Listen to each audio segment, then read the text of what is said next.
हमें बहुत विशाल और मिस्ट्री से भरी हुई सी लगती है, लेकिन इस ब्रह्मांड में हमारी धरती एक एटम जितनी भी नहीं है। इतना विशाल है ये यूनिवर्स, और जितना विशाल हमारा यूनिवर्स है उतने ही ज्यादा सीक्रेट छुपे हुए हैं हर कोने में इस ब्रह्मांड के, जिनमें से हम 0.0000001% सीक्रेट्स भी अनरावल नहीं कर पाए हैं।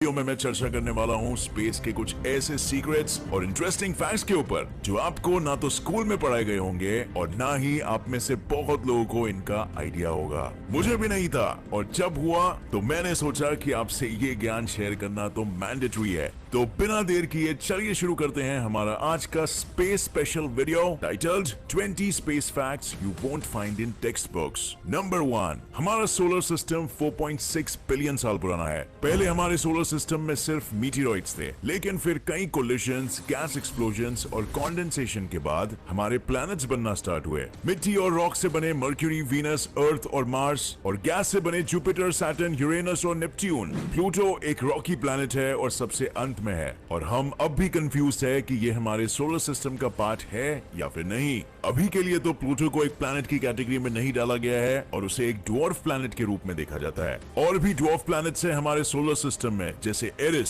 जो प्लूटो से भी थोड़ा सा बड़ा है, और सूर्यमंडल में है होमिया, मेकमेक और सीरीज। नंबर 2, वीनस एक बहुत ही ज्यादा विंडी प्लैनेट है, और इन विंड्स की स्पीड वीनस के रोटेशन के स्पीड से 50 गुना ज्यादा है। नंबर 3, प्लूटो छोटा है, ये तो हम जानते हैं, लेकिन क्या आप जानते हैं कि प्लूटो का डायमीटर यूएस की चौड़ाई से भी कम है? इसके अलावा प्लूटो का सरफेस छोटी सी नन्ही सी दुनिया। नंबर 4, नॉर्दर्न और सदर्न हेमिस्फीयर की चकाचौंध कर देने वाली ऑरोरा लाइट्स, जिन्हें देखने के लिए दूर दूर से लोग कड़कती ठंड में आते हैं। ये लाइट्स असल में सोलर विंड्स है जो सन की सरफेस से आती है। नंबर 5, प्लूटो भले ही छोटा प्लैनेट है, लेकिन इस प्लैनेट पे भी माउंटेन्स और वोल्केनोज जैसे लैंड मैसेज है, लेकिन जहां धरती के वोल्केनोज में से जलता सुलगता लावा निकलता है। नंबर 6, हमारे सोलर सिस्टम में 9 प्लैनेट्स और एक सन है। सन हमारे सोलर सिस्टम का लीडर है, जिसके इर्द गिर्द सारे प्लैनेट चक्कर लगाते हैं। And as we all know, sun एक बहुत ही विशाल सेलेस्टियल बॉडी है। लेकिन क्या आप जानते हैं कि ये सन इतना विशाल है कि हमारे सोलर सिस्टम का 99.86% मास कंप्राइज करता है, और सोलर सिस्टम के प्लैनेट्स और इवन एस्टेरॉइड्स बाकी के 0.14% मास कंप्राइज करते हैं। नंबर 7, सैटर्न के मून लेपिटस ने साइंटिस्ट को मोह के जाल में काफी लपेट के रखा है because of a unique feature. ये सोलर सिस्टम का इकलौता ऐसा सैटेलाइट मून है जो कि 2 कलर का है।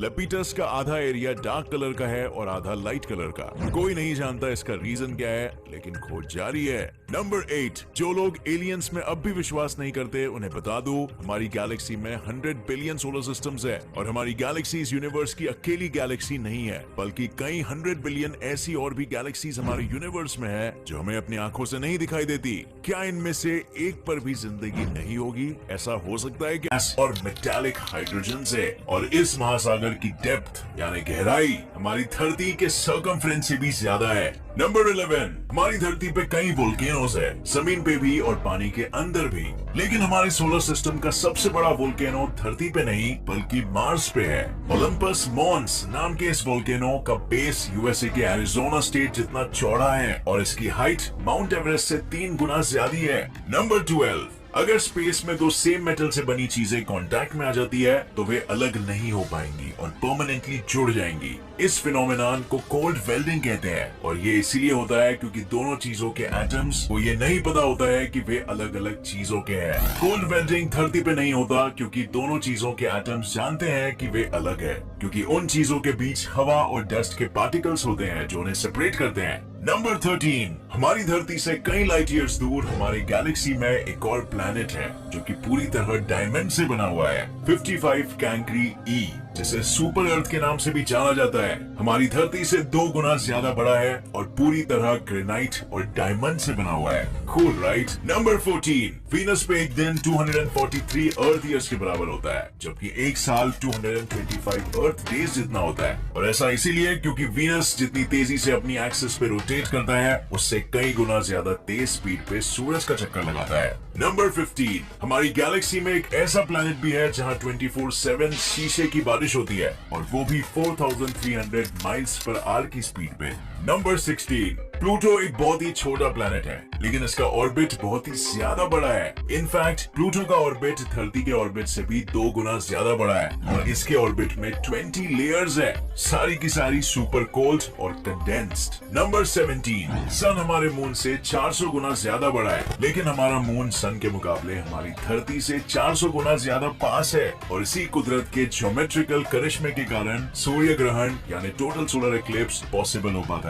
लेकिन दुख की बात तो यह है कि मून के ऑर्बिट की कंटिन्यूअसली चेंज होने के कारण 50 मिलियन सालों बाद सोलर एक्लिप्स पॉसिबल नहीं हो पाएगा। नंबर 18, हमारी धरती या तो एक समय पे मार्स का हिस्सा थी या मार्स के लोग यहाँ आए थे, और ऐसा मैं इसीलिए कह रहा हूँ क्योंकि सहारा डेजर्ट और एंटार्क्टिका में पाए गए कई सैंड और रॉक सैंपल्स मार्शियन ओरिजिन के हैं। कोई नहीं जानता कि ये कहाँ से आए, लेकिन इससे ये तो पता चल गया है कि मार्स और अर्थ के बीच कुछ तो कनेक्शन था।